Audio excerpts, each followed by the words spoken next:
But there are people that are wondering. They'll ask me, do you drive?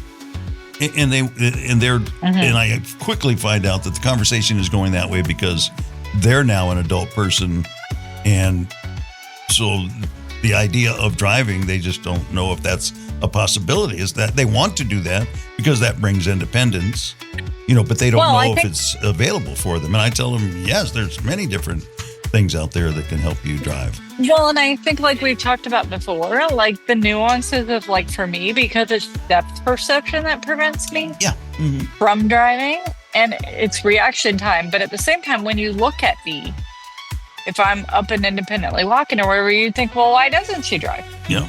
Well, it's like not a side note, but a tangential reason that I don't drive. That like if you read the generalization on CT, you go, well, she can drive. But no, like because I've been tested and I don't like the answers that would endanger someone else, like I'm making a choice. Yeah, I probably physically could drive, but I can't live with the like percentage that could be a depth perception issue and cause an accident. Like it's just not worth it to me. Right. Yeah. You're making that personal decision.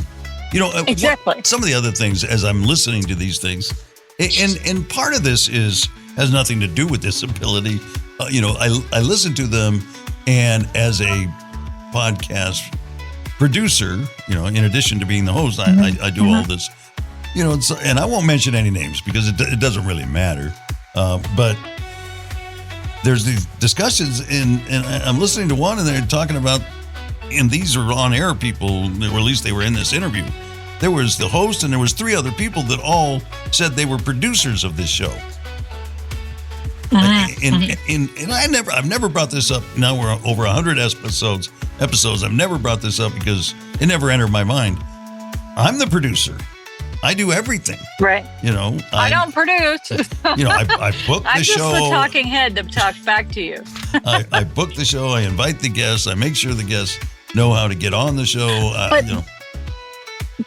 Honestly, though, don't you think that, okay, this is probably going to come across wrong, but like the sense of like people being titled as younger people now, like they want a title and they don't really know what that means. So it's like, okay, this is going to sound bad, but like when they make an actor an executive producer, because that's like the bonus to them becoming a part of the movie. I'm like, well, what part did you actually produce besides, weren't you an actor in it and you got credit for that, right? Like, so it's like a bonus credit. Right. But what does that mean? Like, I'm not going to take bonus credit. I literally need to talk to you and the guest. That's what I find myself asking is, because they never got into what those responsibilities were, but they had 3 producers, and and then are those volunteer positions? Does this podcast have the income to hire 3 people? I mean, amazing. These are just questions I don't have the answer to. I'm sorry, go ahead. What? But like the closest I could get was emotional support executive producer. Yeah. Like I'm taking no other claim except co-host to like sit here and jib-jab. But I would be curious as to what they're using as their criteria of producership. Yeah. So the other thing, this is where I really got a little upset because there's a conversation about, which again, I guess we've touched about on a little bit, but haven't like had a whole topic about it. I don't, from my experience and the way I was raised and all that, I just don't know if I can speak to that, with any fluence, Yeah, I don't know. You might be like getting into old man territory.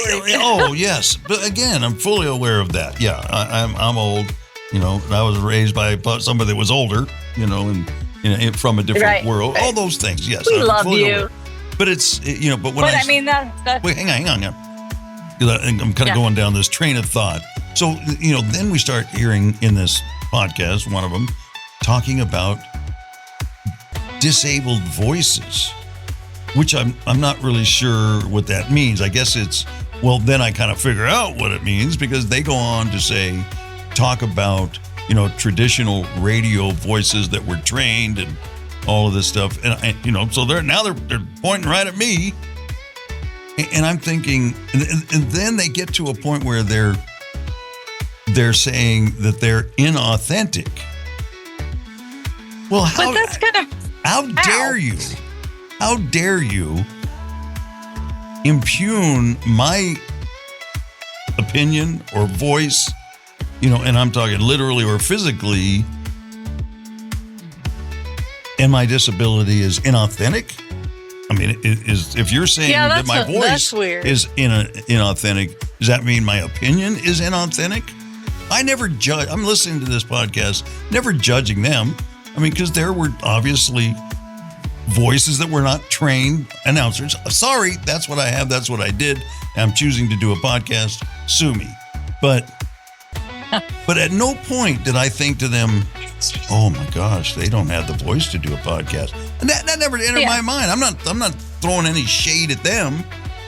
And all of a sudden, hey, I'm just minding my own business here, and you're telling me that I'm inauthentic. But I think that's the new generation of the internet, of where everybody has an internet, has a keyboard, has internet, and suddenly you don't need like traditionally when we were going to school, you can't call yourself an archaeologist if you didn't study archaeology. I couldn't be an English teacher unless I had my credential. Yeah. Right? But now you can kind of the new generation can term themselves I'm an influencer. Well, what does that mean? And who are you influencing? 2 people or 100,000 people? I was watching a documentary about that actually on Netflix. Well, not specifically about that, but it was about how Amazon and everything has influenced the shop generation and how it's mind control. By now. Yeah. Yep. No, it's just very interesting because saying the old traditional shopping, you shopped because you were motivated by yourself. You looked for a sale flyer, you purchased or whatever, right? But now Amazon makes you chaotic about you need this now and the deal's over in 3 hours, so I better buy it now. Well, you could even go back. Basically how? You could even go back farther than you were talking. And there used to be a time when you shopped for something you needed. And that was it. Only. Yeah. Only. Yeah. Ask my bank account. We need to go back to that. But I don't even think it was dictated by your finances. I mean, that's just the way it was, and in the old, even older than me, you bought one dress to wear on Sunday or go to town. And, yes, but totally. And you didn't have 18 different dresses to choose from, or whatever the equivalent for a man is. I'm just saying. Compulsion of necessity. Keeping up with the Joneses has become a entire I love this shoe. I'm going to get it in 18 different colors. Yeah, I know. Yeah. And I can speak from I totally am man, they got my number, But I'm guilty too. I tell people all the time, I got a closet with 40 hoodies in it. Yeah. And believe me, it would be far more if I didn't stop myself every time. Yeah. So I understand. Anyway, we're getting off track, but I know we went off a rabbit hole. We do that. But so, and hopefully that doesn't stir up a bunch of stuff, but it's, I value all parts of this conversation when it comes to disability. I have no problem with that kind of conversation. I want to make sure the world is accessible. I want to make sure that everybody who is disabled, like we talked about last week with Jose Pena, is that, I want everybody who wants a job, that can do a job, and that there be no barriers just because somebody thinks you shouldn't have that job because you have a disability. Yes, I'm fighting for all of that. So if I don't use the exact, I don't even know if it's a term anymore, politically correct language, the right language. I mean, because at some point or another, everybody has had some issue with what our community calls ourselves. Right. So. Right. We'll get there. You don't elitist. I would love to have the conversation, honestly, not as internet pundits, but as people. Yes. As a true round table. Yes. Because I feel if you're not shielding in the internet, then your true opinion comes out. And then let's really talk about it. So I